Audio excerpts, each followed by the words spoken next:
Kabanata 3, Mga Alamat. Talasalitaan, baging, halamang gumagapang, muog, pader, sinisiyab, binabangga, taripa, buwis. Nabutan ni Padre Florentino na nagtatawanan ang mga tao sa itaas ng kubyerta. Pinag-uusapan ng mga pari ang pagkamulat ng mga Pilipino at pag-uusig sa mga bayarin sa simbahan. Pagkaraan ay dumating si Simon.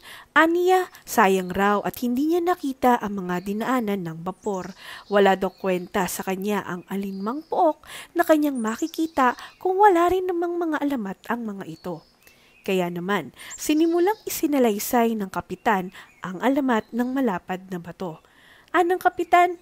Ito daw ay banal sa mga katutubo noong una bilang tahanan ng mga espiritu.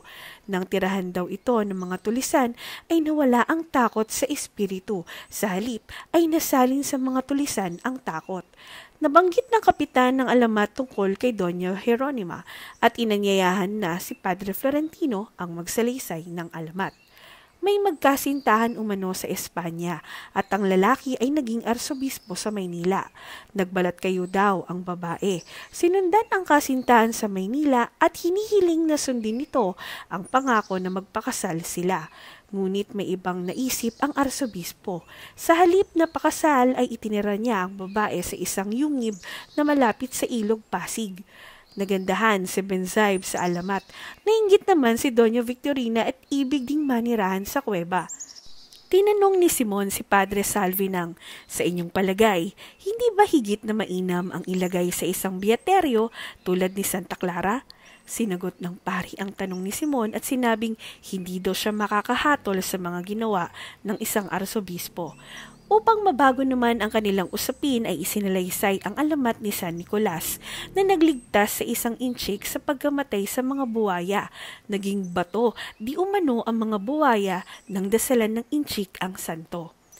Nang nadatna ng bapor ang lawa ay nagtanong si Benzaib sa kapitan kung saan banda naroon napatay ang isang Guevara, Navarra o Ibarra. Itinuro naman ng kapitan kung saan. Sa tubig ay naghanap pa ng bakas si Doña Victorina ng pagkamatay kahit 13 taon na ang nakalilipas mula nang mangyari iyon. Ayon kay Padre Salvi, nakasama daw ng ama ang bangkay ng kanyang anak. Dagdag naman ni Benzaib, yun daw ang pinakamurang libing. Kaya naman nagtawanan ang iba. Namutla naman si Simon at walang kibo. Ipinagpalagay na lamang ng kapitan na naihilo ito dahil sa paglalakbay. Ito po'y mula sa PinoyCollection.com, El Filibusterismo, Board.